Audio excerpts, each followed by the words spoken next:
to another review of Death. It's been a while. It's been a while. How long has it been? It's been a while. I don't know. It's probably been since around Christmas time when we did... It was after Christmas when we did the River song. Yeah. Yeah. That great story. That great story. That all-time classic. They agree. They agree. They agree. Yeah, so we're back and we're going to answer some of your questions. Thank you to everybody who replied to your tweet and stuff on Facebook. Yeah. We were more than ever, actually, which is weird. I mean, considering the fact that we haven't done a video for ages. Yeah, I thought you've all forgotten about me. Yeah, I thought that. I thought like, I didn't know if we're going to get many. It was like, no, it was more than ever. A lot of stuff. So okay, wow, good. amazing. So thank you very much, and you've picked out some of the top ones. I picked out 10 questions. Okay. Out of the probably nearly 100 that we got. It's so nuts. So we start off with. Actually, I won't do these in order because some of these are better than others in Okay. terms of where we can take them. All right. So actually, let's start with the longest one. Colin Baker was very upset about Doctor Who magazine's poll ranking every single story back in 2009 as the Twin Dilemma became bottom in the poll. Obviously, yeah, it's a bottom. It's not a top. Following his most recent interview with the magazine in 2015, he was then upset that it was published in the same issue as the 2014 series poll, which I had no idea. No. I think he took that as a snub, like So- they did it on purpose. So he was thinking that. So what, 2014? What series would that have been? Was that Series 8. Series 8. So it's like, oh, Here I am talking about why I've not been in the magazine for such a long time, Yeah. and then you publish a poll in the same issue. yeah. So So was he saying, oh, they've published that Listen was the best story that year? Yeah, it was stuff like that. But don't remember what the Twin Dilemma was. I think the worst story it ever was made. it was the fact it was a poll, and therefore Right. the results entirely. Okay. Just in case you're watching this, Colin, I do not think that the Twin Dilemma is the worst Doctor Who story It's of the worst. all time. It's the worst episode of any television program ever made. No. It's the worst episode of Doctor Who. You're in. Classic. Well, yeah. Yeah. Yeah. Is that fair? That's fair enough. I was actually going to say the worst classic Doctor Who story is probably Space Time Pirates. Monster? No, Space Pirates. The Space Pirates is so horrendous. Okay. If anyone finds 6 episodes of the Space Pirates, feel free to subscribe to Just them. get rid of them. We don't want them. I don't want to have to watch it. So the actual question is, what are your general thoughts on this overall issue concerning Colin's feelings, surveys, etc.? What this guy's saying is he still buys the magazine, and it's not Colin, it's the episode. Yeah. And it doesn't have an agenda, and it's not going out to offend Colin. No. It's from Harry Draper. So, Okay. what are our thoughts on that? Yeah, I mean, it's difficult, isn't it? Because obviously Collins, bless him, has been dealt a joker in the pack, hasn't he? Really, with his era generally, because it was the dregs of the programme at that time, because the BBC didn't want to put any money into it. The writing wasn't great. So I think it's difficult, and he's obviously going to feel like if someone turned around and said Christopher Eccleston was like, Rose is a terrible story, and so is Partner of the Ways, and Your Generation sucked ass. He's going to be like, well, I would have thought Christopher Eccleston would be like, well, that wounds me. Yeah. You've wounded me with your scathing comments. So it's difficult because, if you're going to turn around and say that story's shit. It's his first story, so he is going to probably feel a bit like... Ouch. But then again, doesn't he sort of agree? Well, yeah. Wouldn't you agree, though? If don't go with the general consensus, or... I think Colin has said in the past that it's not a great story. I mean, I'm sure Colin would agree that it's probably the weakest story out of his run. Yeah. I think no, it isn't. Time Lash. Why is Twin Dilemma given such a bad rap when there is Time Lash? I think, going back to the consensus thing, I think it is just... Everyone the horde just goes it's the for sheep, it. isn't it? Yeah. It's the sheep mentality. Yeah. And I'd say that about certain new series stories. Like, everyone's like, oh, this story's brilliant. Yeah, everyone thinks it's amazing. And it's like, but, Blink. Blink. Yeah. I mean, Blink's a good story, but, is it the best Doctor Who story ever written? Nah. No, we'll get on to that later when we do Peladon versus Pyramids. Yeah, well, yeah. So it's difficult. Yeah, Colin, don't take it to heart, man, because, you're a brilliant doctor.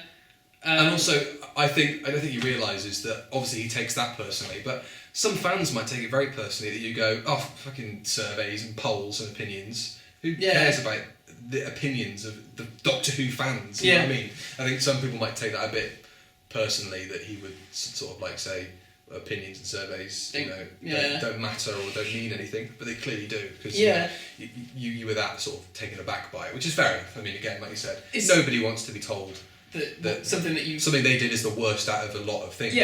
Also, his whole thing, I think part of the issue was that the ranking of the Doctors, and that he said, Hartnell was better than me. I come down at the bottom of the list as well. But William Hartnell's like lower than me. I can't believe And part of me thinks, that's why you're upset about it. But the other half of me goes, well, it's we don't take those polls seriously. No. No one's going, if the Twin Dilemma doesn't come number one, I'm going to burn down the Panini offices. Nobody's going out of their way to say anything stupid like that. Yeah. But then again, you shouldn't take it personally to heart either, I don't think. It's really difficult. We're not in Colin's head, so we can't really... I mean, at the end of the day, Colin, if you're watching this, I think you're a brilliant Doctor. Absolutely. You are not at the bottom of my list of Doctors by any means. No. Would you like to see somebody else voice monsters such as the Daleks instead of Nicholas Briggs all the time? The same applies to Murray Gold. Yeah. But the Daleks is different, because who else do you get to voice the Daleks that well? And nobody complains about Roy Skelton popping up in every story. No. Maybe but I think this perception of Nick comes from the fact that he just does everything on audio as well. And maybe people are a bit... Like, I was listening to Only the Monstrous the other day, and it's like, really nicely written, really good stuff. It wasn't good enough to compel me to go out and buy the next box set. But I thought, it was cool, But then you listen to it and it's like, okay, so Nick's voicing the Daleks, he's written this, right? He's produced it, edited it, probably done even the fucking theme music, like when he did for the 8th Doctor at once, right? Yeah. And then there's like a Time Lord that speaks and says, TARDIS docking. It's like, that's Nick Briggs, and it takes you out of it so much. I just wanted my chewing gum. Oh, you're right. Nick, fuck you. No. You've killed him, Nick. Oh, God. Oh, that's going to stay on my stomach for a while. That'll be on the front page of Doctor Who magazine. Nick Briggs made me choke. Gallifreyan Guardian. Gallifreyan Gum. So I'm horrendously embarrassed by that now. You talk about it, I can't. Yeah, well, it's funny actually, because I watched that story. I listened to that story the other day, and I thought the same thing. I thought, that's Nick Briggs. Yeah. I often have this thing. It's like, whenever I listen to a story that I know Nick Briggs is... It's always a Dalek story. Yeah. And whenever this is, I can't say anything, Nick, because in all my Doctor Who stories, I've voiced bloody everyone nearly, so I can't say anything. But it is always funny, like, oh, that's Nick Briggs, playing that one line there. It does drag you out of it a little bit, I think. I think that's the trouble. I think now, probably, 20 years ago, no one would have batted an eye. No. But now Nick Briggs has become such a face. He's a bit of a meme as well, isn't he? Like, Nick Briggs pops up in everything. He's sort of like, oh, there's Nick, on the podcast, or the British podcast, and there's Nick hosting the CD extra features, and there's Nick interviewing Tom Baker on his, Tom Baker 80 thing. Yeah, and there he is again on the DVDs talking about a Dalek story that he wasn't even in, but because he knows so much about Daleks. But that's this is alternative media though. When we talk about the TV show, they have got new people in to voice monsters. Like they had Corey Taylor from Slipknot and Peter Serafinowicz voicing the same monster. Oh yeah, that's true. Yeah. And that was cool. But I suppose for if a monster's going to be semi-regular, you don't want to have to pay a big fee every time that monster comes back. Yeah. So you might as well get Nick in to do it. Yeah. Because I'm not saying Nick does it for peanuts. No. But Nick's well versed in that. Yeah, and it makes sense to get Nick Briggs to do older monsters because. I mean, shit. Would we say this thing about Michael Wisher? Would we say the same? No, of course not. Actually, no, I don't like Michael Wisher's Dalek voices very much. His Dalek voices are a bit funny. Yeah, but I like Death the Dalek, so I just like his voice anyway. Oh. Yeah, that's okay. Yeah, and Murray Gold. This question's from Sam Brotherwood, by the way. Murray Gold, I want a new composer. That is really bored. I keep thinking, as soon as they start making big announcements about Chris Chibnall's series, I hope it is we've got a new composer. Is Murray Gold stepping down? Or... Yeah, I mean, I have no problem with Murray Gold, generally speaking. I like his music, but I just think it's been 11 years now. Yeah. And after that 50th anniversary song, he really jumped the shark with that. Oh my god, that was awful. Oh, that was just... That was... I was embarrassed for him. I was like... I remember like seeing it and like reading the lyrics thinking, what is this? The response to it live as well was really like... Was that it? What was that? There wasn't even a do-do-do or like anything. Like, yeah, you know. it's just like... I would have liked, you know, a true 50th Happy Birthday Doctor You song would have been, oh god, that lyric is just like... Doctor You... Oh my god, was that was a thing, wasn't it? It like sent shivers down my spine. Oh, that's just made me want to vomit in that bowl of peanuts. A better 50th anniversary present would have been like Mark Ayres like doing a mashup, a proper mashup. Yeah. Instead of all the YouTube ones you see, a proper mashup of all the Doctor Who things, which is really cool. Mashup. Mashup. Yeah. Get them all there. Dick Mills. Yeah. And then Mark Ayres. Well, I've seen the radiophonic. You have, haven't you? Show live. Oh, I want to watch them. And it's fantastic. Please come to Bristol. Come to the Colston Hall, and I would love to see it live. Everybody. I don't say plague Mark Ayres with responses on Twitter, but you say, please do a radiophonic show at the Colston Hall. Like, that would be amazing. Yeah, even if it's part of like a wider bill. Like, yeah, who cares? Please do I'd it. just be like, right, going for that. But I mean, I like Murray Gold's music, but I think 11 years is probably about time. Yeah. I think it's the same, like, love Dudley Simpson. Dudley Simpson is amazing. But when I was watching that marathon, when it got to 1980, and it was like, right, okay, I mean, City of Death is amazing. It's a brilliant score. Yeah, it's fantastic. I love that. I sometimes when I run across the street with Tash in my hand. I hum always... that in my head. Jesus Christ, I do the exact same thing. Yeah, I mean, I loved Dudley Simpson, but you get to that point and you're like, we have had a lot of Dudley Simpson's music, just non-stop, you know, alright, Jeffrey, what's his name? Jeffrey Bergen? Bergen. Yeah, he, you know, alright, he might have jumped in once or twice in the 70s, but otherwise he's just pure Dudley, and as good as he is... That's a great name for a band. Pure Dudley. Interesting question here from Tommy Hain. What story or episode left the biggest impact on you? I don't know. Do you want to have a go at this I one? can't think of an episode that really has gone out of its way to and do changed that. your life. The only thing, well, I suppose if it's that you're measuring it by, probably Spearhead from Space, because that was the one that got me in. Like when I watched Doctor Who Night, and the first thing of Doctor Who I ever saw were the Autons smashing out the shop window. So I suppose Spearhead. But if I don't know, like I can't really think of anything that has a message that sort of made me go away and like reevaluate my life. I suppose the Christmas special did, because I wanted to kill myself afterwards. I have no idea really. Doctor Who has never... I've never had to watch an episode and be like, that message from that story has changed my life. I know everyone raved about the Zygon thing, you know. Yeah, but that was so heavy-handed. Like in the trailer, when they showed the next time for the second part, when they had whatever her name is, Professor Shitty Coat person with the scarf. Ingrid, yeah. No, that's the name of the actress. Oh yeah, Osgood. Sandwiched between two Zygons, which sounds like another video entirely. Isn't that a BBV? With the spin-off.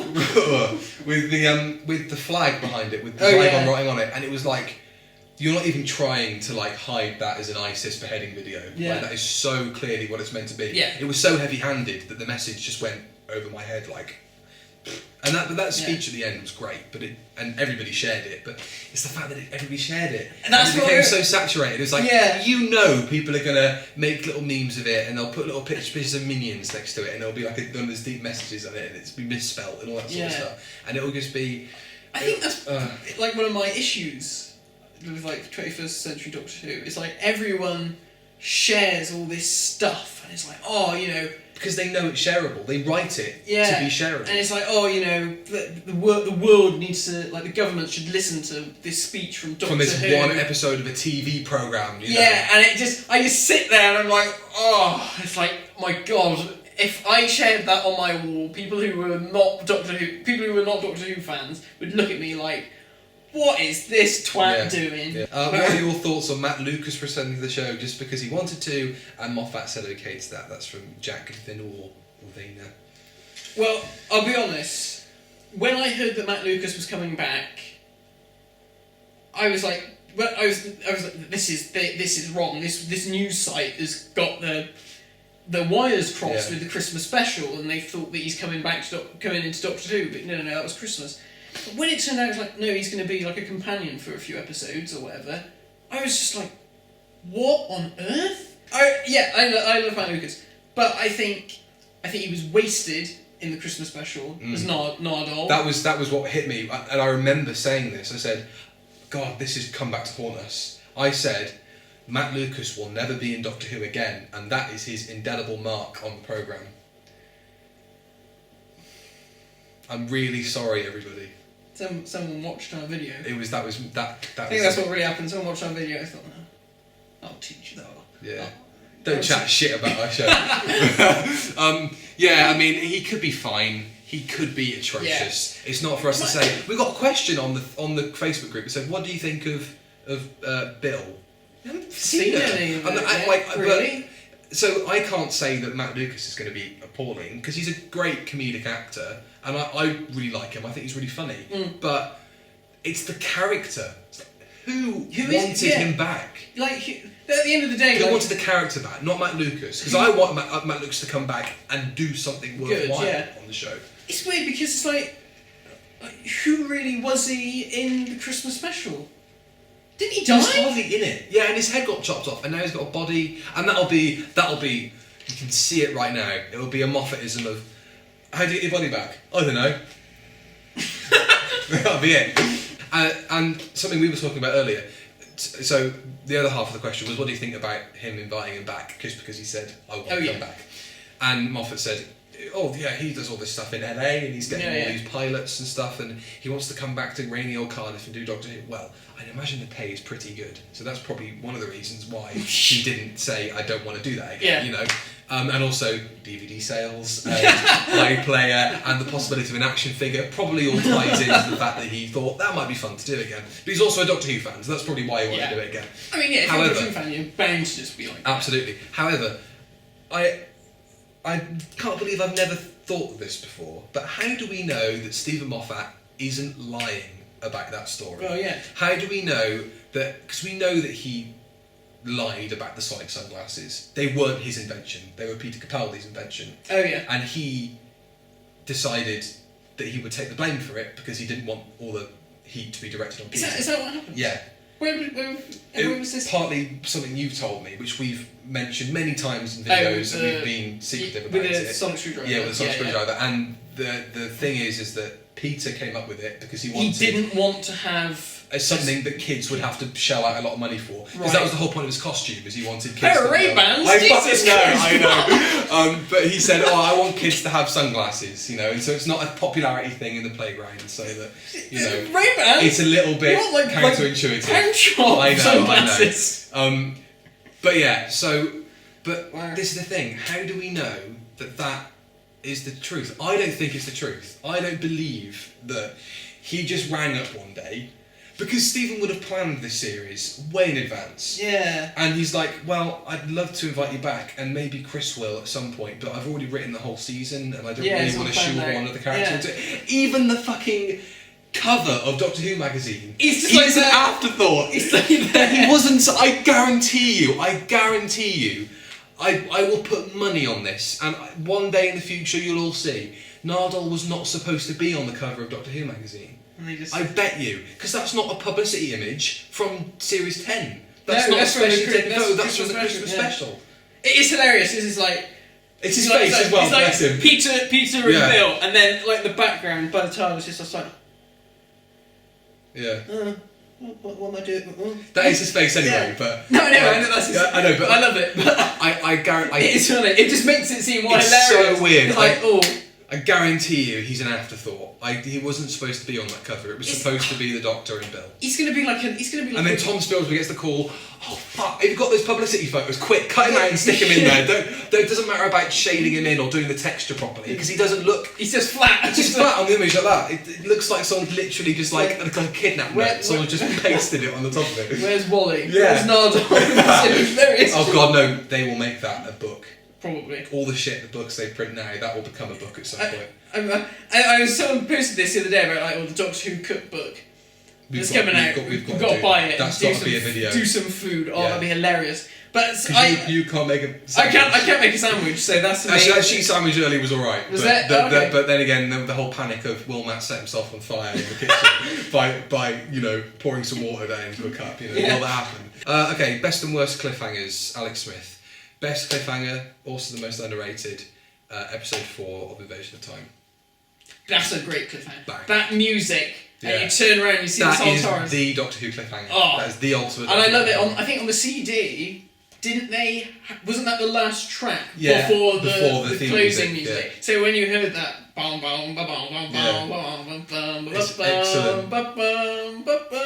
Yeah, so good. Yeah. It's like, oh wow. You should do an entirely vocal cover of that whole thing. I'd like to see you do a vocal cover of Dalek Control Room. No. The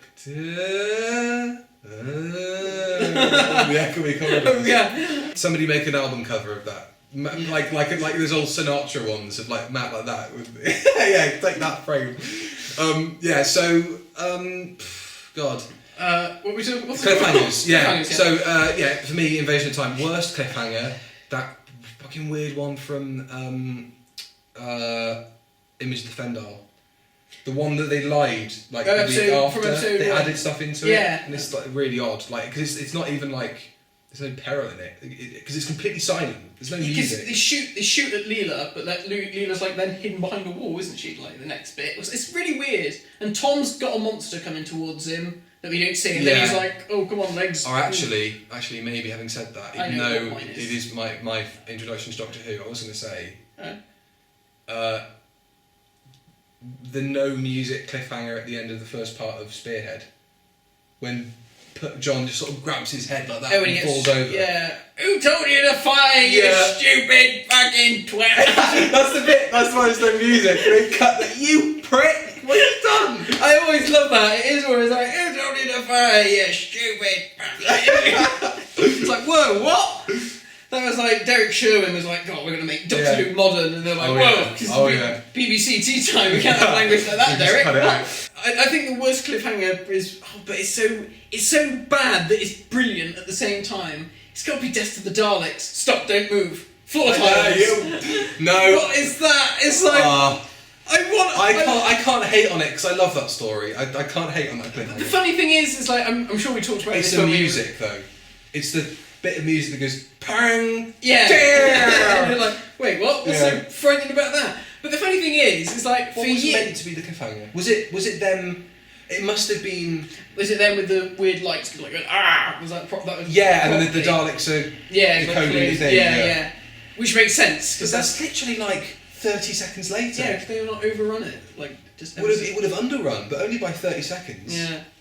Weird. What are your thoughts on the recent novel adaptations by Big Finish, as well as the new series box sets, etc.? Harry Williams. I don't really buy Big Finish anymore, to be honest. Do you not? No, I put a thing out on my Twitter, actually, a poll, and it was like, does anybody actually buy the monthly releases? Because I forgot that they were still doing them. Yeah. And I assumed they'd rolled them back because they'd stopped making money and box sets were more financially viable for them. Yeah. Because they seem to be making loads more box sets. Always box sets. I mean, I have my own opinions on that and how that as a business model will probably sink Big Finish doing, all these announcements of all these new box sets and they're coming out in like 3 years' time. Yeah. It's like, no one's going to pre-order all of them. And by the time they come out, people have forgotten and then remembered, oh shit, it's 40 quid, I'm not paying 40 quid for that box set. Yeah. I just think it's a bit of a clumsy pricing model personally. Probably makes them lots of money. And I'm probably talking at my ass, I don't know about it. But that's just how I perceive it from the outside. Novel adaptations, I recently bought Nightshade, which is really good. I've got the book up there. I've not read it yet. It's Cat's very mum good. bought it for me. It's very good. But I want to read the book before I listen to the audio. And also Damaged Goods, which isn't very good. But the Is that Rusty Russell Davies? one Really? Not very set good. on the housing estate. It's really interesting, and then it gets really like apocalyptically boring, and the monster isn't very good, I don't think. But the imagery of like the roots coming out of the grave and killing the dude, that's really cool, and that's done quite well on audio. Really? But No, I mean it's good. It's interesting. But Like the NA adaptations, I have not listened to any of them. I actually did buy Love and War the other day because it was on sale. Because it was I've got Love and War as well. I like that. Yeah. It was because it was like the anniversary of Bernice Summerfield, and I actually, because I've never read any of the NAs. I've got 4, and I don't really know an awful lot about Bernice Summerfield to be honest. All I know is that she's adored by. I want that new box set though, the one with David Warner, because Warner is my favourite side Doctor. I prefer him to the War Doctor. Like yeah, he's great. He's good. He's good. And you see on the cover as well, it's clearly Mark Gatiss. Yeah. And he's got a pseudonym. Oh really? He's called Sam Kisgard. Like the master, like to cover up the fact he's playing the Master or something. Why? I don't know. It's clearly him on the front cover. Yeah. And he's even like interviewed for it and stuff. It's really odd. I assume he's playing the Master because he is playing the Master. So it's just a sort of a joke, like like they used to doing the classic series. But then if you stick Mark Gatiss on the cover, I think more people will probably go, oh, all right then. That'd be like Radio Times going, Khalid played by whoever the anagram was, and they just put in a picture of Anthony Ainley, being interviewed. Well, it's wonderful to be back as the Master. Yeah. Oh, it's great having to go whatever the fuck he said. The greatest villain in the history of Doctor Who. Oh, bring back Khalid. Yeah. Like it's like I want it to be like Khalid was actually like a really badass. Yeah. Like evil wizard alien. Well, Matt, you could change the tide of well, that. there we go. You never know. He was actually like fucking the Master, trying to watch this space. The return of Khalid. The revenge of Khalid. Now he's going to steal a Boeing jet. He's going to get even bigger. To a story, Virgin Airlines. Yeah. Holy shit. Yeah. It could be like a whole. Nobody can get a seat on the plane because Khalid has stolen all the seats. They're all reserved. No, Richard Branson's going, I don't know where they are, and Jeremy Corbyn's going, well, I don't know either, but I'm sat on the floor. Damn you, Khalid. Why do we keep we get accused of talking? I don't know. Big Finish. Big Finish. Let's do the new series box sets. Yeah, well, I haven't listened to the NAs, but I will listen to that eventually, so I'm looking forward to it. So, unfortunately, I can't answer your question. But I really want to get into those, because it was a whole era of Doctor Who that I've never experienced. And I think I really like the fact that they're doing them, because you can't... They're way more accessible. Way more. You can get some of them as ebooks, I think, now. Can you? For, like, Kindles and stuff. Like, Nightshade, I think I've still got, like, a cached link... to the old page. So I think it's really good, and I love them to do even if they just do like the big major thing, like the big major stories, so of like an arc. Yeah, I want to hear Time Wearer and Cat's Cradle, that whole arc. I love a Cat's Cradle box set. I'd buy that. Yeah, I think it'd be great.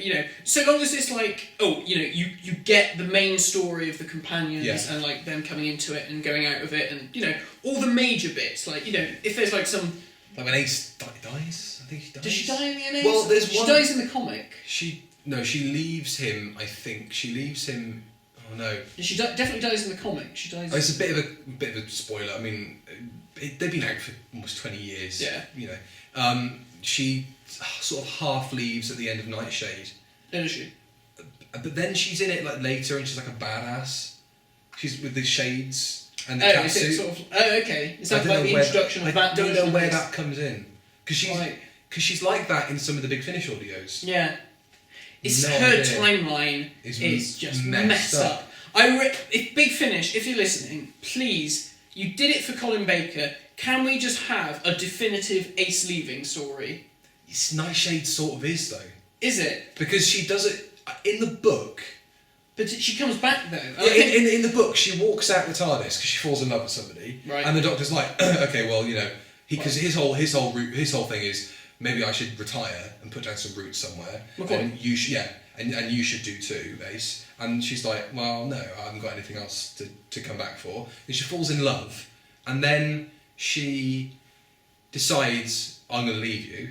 And then they go off one last trip to do something, and then he comes back, and then she they go off. I can't remember, but she openly decides to leave, and then she screams and runs back into the TARDIS in the book because she realises she can't leave him, but she wants to have her own life. But then in the audio, She says goodbye to him and then walks away.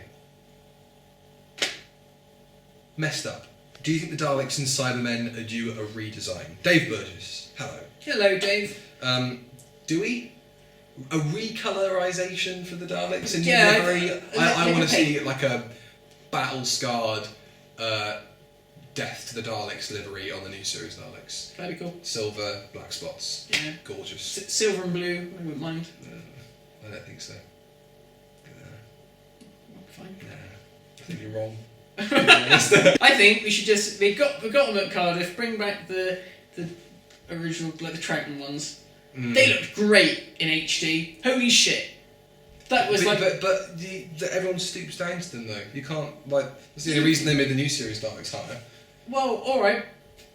Just upgrade them to a bit of a piece of Cushing thing. Put them on the massive fenders. I don't know. Oh, they'd look amazing, like, and So just it'd be shoot like it all low, like in Adventure in Space and Time when they come through the core. I think that bit where they It'd come be like through. giving a penis enlargement. It just look weird. You can't say. Sorry. Especially not on my channel. Sorry.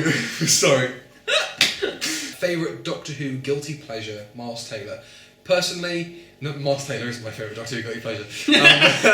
Personally, Paradise Towers because it annoys you so much. Oh God. Guilty pleasure. It's got to be one. I think it'll be a shit Tom Baker one. Paracroll. No. Stones of Blood. No, that's alright. I don't mind Stones of Blood. Guilty pleasure. Space Pirates. Yeah, that's a difficult one. Ooh. Oh, actually. I don't know. I think The Chase is a bit of a guilty pleasure because it's a bit crap, but Yeah. there's something about it that I quite enjoy. You're only saying that because we don't have Master Plan to watch. That's the closest we can get to Master Plan. Brilliant. I'm gonna class it as episodes everybody thinks is shit, or generally just goes, but I like, yeah. So, Paradise Towers and the Gunfighters are my two guilty pleasures. Gunfighters is a bit of a guilty pleasure for me. Or the Chase. Mordred Undead, I don't mind that. That's really boring. I don't mind it. I quite enjoy it. Terminus, actually.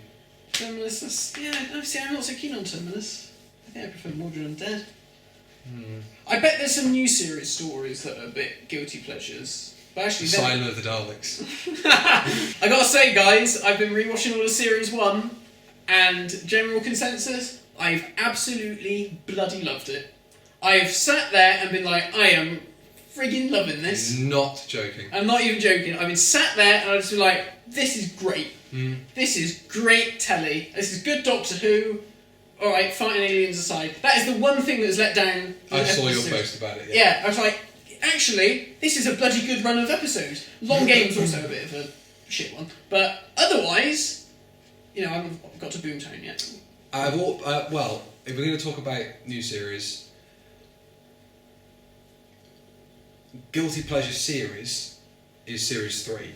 I like Series 3. Series 3. Yeah. Really like Series 3's got some good stories in it. Mm-hmm. I think Series... Series 7B is my guilty pleasure series. Really? Yeah. I hate this. Please, can we not say all this like Series 7A and B shit? It's the second half of... No, because if I said... Series 7... I don't want to say that Series 7 is my guilty pleasure because I have to include all the other shit. But just say that the latter half. The latter half of Series 7. Yeah. It is a new show though. You have to class them as two separate seasons. It's got a new companion, new costume, new theme music, new title sequence. But it's a complete Series 7 box New TARDIS interior. So... Think of like John Pertwee era. Yeah, a different episode. Yeah, every season. Yeah, but every episode. Every episode. Yeah, every scene. Every serial. Yeah, but it's a cohesive whole. Like, all the stories were commissioned in that one go.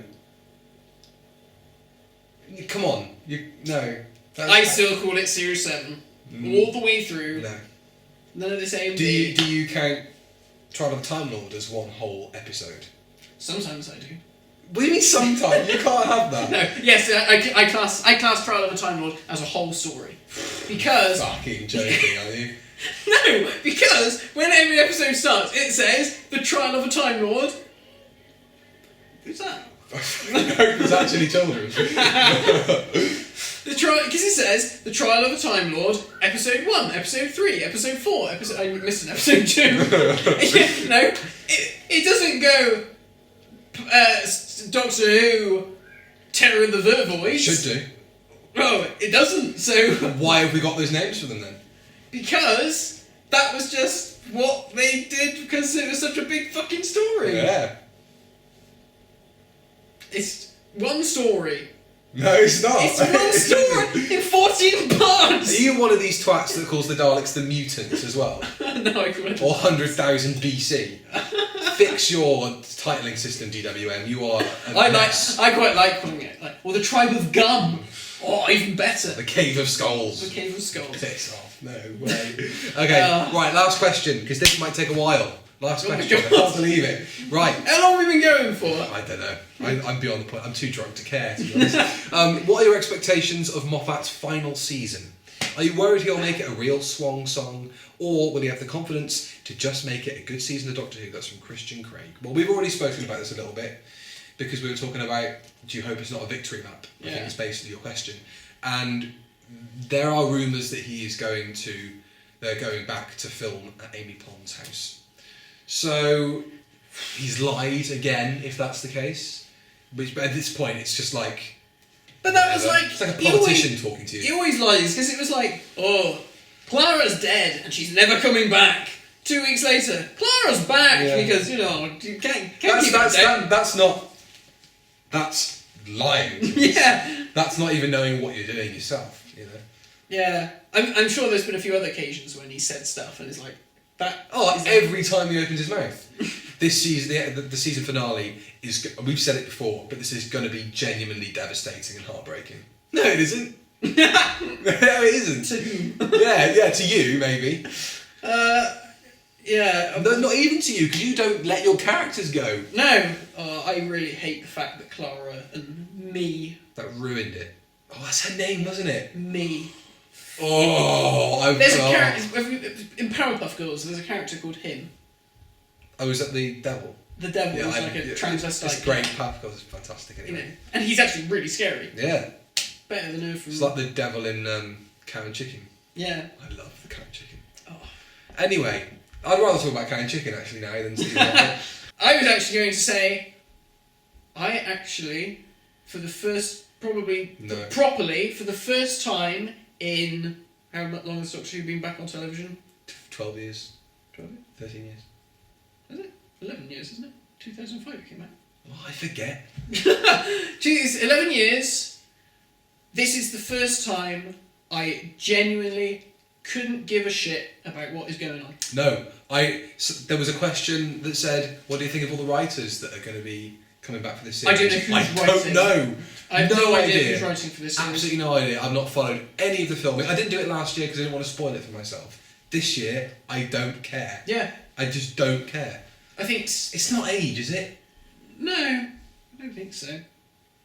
Sarah Dollard, is that her name? Sarah Dollard? Yeah, I don't know, Mark Gatiss is back.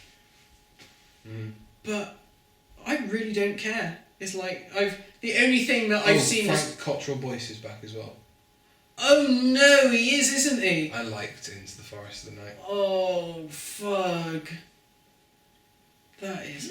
Oh God, not another. Not another middle class mumsy wumsy story. Not another little girl going. Anywho, yeah, I'm just not interested. The only thing that's piqued my interest is Nardole's back. Well, that hasn't piqued my interest. Is he's got a different coat. Oh yeah, it's greener. Yeah, I don't like it. Do you not like his green coat? No, and I don't like he's wearing that hoodie with it. Now he is wearing a shirt, a nice shirt, a waistcoat, a hoodie, and a coat. Must be boiling. Yeah, Christ! It's like the doctor's decided. I'm going to wear all of my clothes at the same time.